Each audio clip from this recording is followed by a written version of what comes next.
السلام عليكم ورحمة الله، مرحبا بكم في مطبخ نورة المغربي. وإن شاء الله اليوم غادي نقدم معكم وصفة ديال القريشلات البلديين ديال يامات زمان، تيجيو مقومين وهشاشين قطنين من الداخل كما تتشوفوا معايا.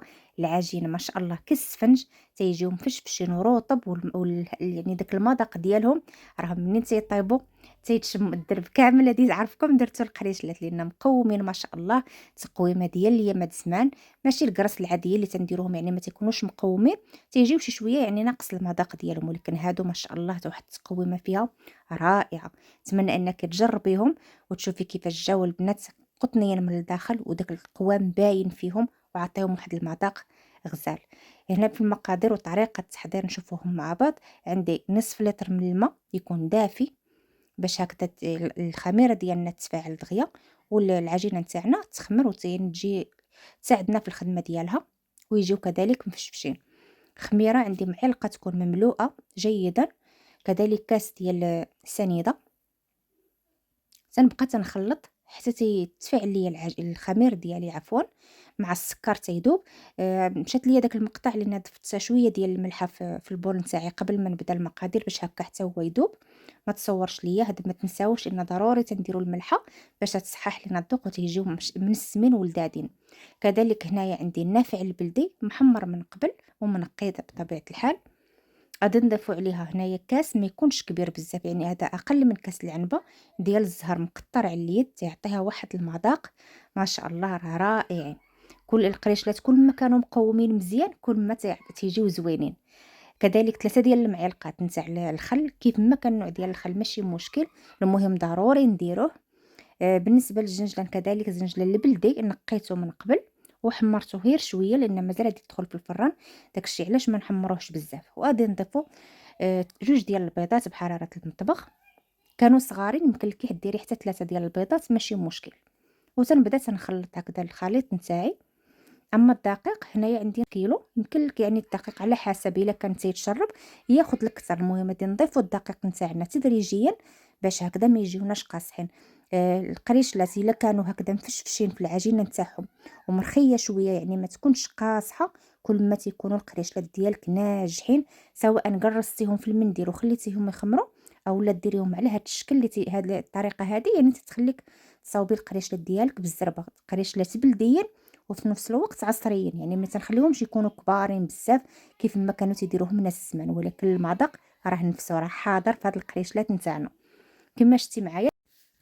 وفي هاد الاثناء غادي نبدا تنعجن العجين ديالي هكذا باليد، والدقيق غادي نبداو نضيفوه تدريجيا، وانا هكذا تنخلط بهاد الطريقه بحال اللي تنطرب العجين ديالي وهي غير باليد، يعني غير بالاصابع نتاعي. نبداو ندخلو الدقيق في العجين تاعنا مزيان حتى ما يبقاش تيبان، ونبقاو تنعجنوها بحال اللي تنطربوها هكذا باليد نتاعنا بطريقه العجن نتاعهم بحال اللي تنعجنو السفنج، باش تيجيونا هكذا مرخوفين من الداخل ومفشفشين ما شاء الله، راه تيجيو رائعين. غير باش اهم حاجه ما تضيفوش الدقيق اكثر من اللازم باش هكذا ما تيجيوكمش مدقسين وتجيكم الوصفه ديالكم ناجحه. واخا تشوفوهم هكذا شويه متلوقين، ولكن بالعكس راه تجينا يعني طريقه زوينه وتجينا رطب. اما الا قصحنا العجين تاعنا راه تيجينا مدقسين القريشلات نتاعنا. هذا هو السر ديال القريشلات، الا بغيتيهم يجيوكم فشفشين ورطب خلي شويه العجينه تكون مرخوفه، ماشي مرخوفه بزاف ولكن يعني تقدري تتحكمي فيها وتشكلي العجين تاعك. بالنسبه للدقيق انا دخل ليا كيلو بالضبط، ما زدت ما نقص، يعني جا هو هذاك.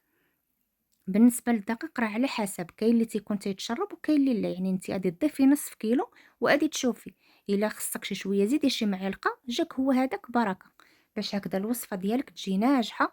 ويعني وداك القريشلات يجيو كيف ما حب خاطرك، يعني مفشفشين ورطب كيف ما كانوا هكذا والدينا تيصايبوهم من نفس الطريقه.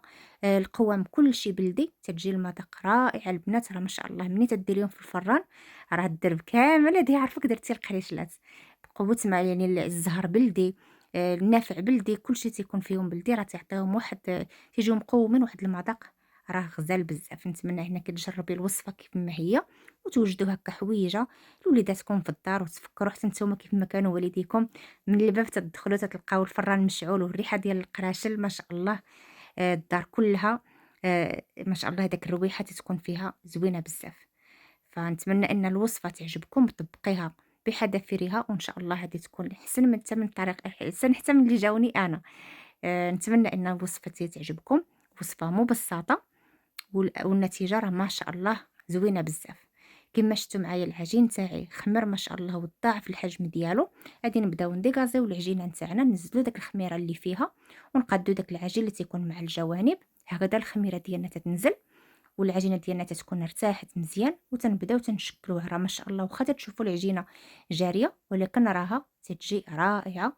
ديما تحاولوا البنات ما تقصحوهاش باش الوصفه تنجح معكم من اول تجربه. اليدين ديالي ضروري ما تندهنوهم بشويه ديال الزيت باش هكذا تساعدنا العجينه ما تلتصقش لنا في اليدين. بالنسبه للكبر ديالهم يمكن لكم ديروهم كبار او لا صغار على حسب الرغبه ديالكم. انا درتهم ما كبار ما صغار، تيجيو اكثر من رائعين، وراهم ما تتلصق لك في يديك ملي تتكوني تتشكليها نهائيا. راه تتكون يعني مساعدك العجينه. غير دهني يديك بشويه ديال الزيت وشكلي الكرواسه ديالك اولا القريشلات ديالك كيف ما حبت خاطرك. بالنسبه للدهن غادي ندهنوهم بيضه. انا درت فيها انا قهوه ديال سريعه الذوبان. كان عندك شويه ديال الياغورت يمكن لك ديريه واخا غير معلقه، تيجيو فيهم واحد المذاق زوين وتتحيد داك الزفوريه نتاع البيض. ما كانش متوفر ديري غير القهوه سريع الذوبان، راه حتى هي تعطيها مذاق اللي هو زوين وتيجيو ملامعين وعاطين داك اللوين الذهبي في القريشلات ديالك. اما للتزيين اللي بغيتي تزيني عفوا بشويه ديال الجنجلان كيف ما غادي نزين انا، اولا شويه ديال حبه البركه اللي حبت خاطرك يمكن لك تزيني بهم على حسب المذاق انت اللي تتفضليه. انا تيعجبوني هكذا بزنجلان يكون هكذا بلدي محمر شويه نص تحميره، تيجي واحد المذاق اللي هو زوين ورائع بزاف. وتنشكلهم على هذا الشكل هذا وندخلوا القريشلات ديالنا للفران يطيبوا من الفوق ومن التحت، ونتلاقاو نشوفوا القريشلات ديالنا كيفاش جاو. تيجيو البنات رائعين مفشفشين قطنيين ما شاء الله. راه التصوير ما عطيهمش حقهم، والمذاق ان شاء الله غادي تجربيه وردوا عليا البنات في التعليقات. نتمنى الوصفه تنال اعجابكم، جربوها خليوا لي كيفاش جاكم في التعليقات، ونتلاقاو فيديو جديد ان شاء الله.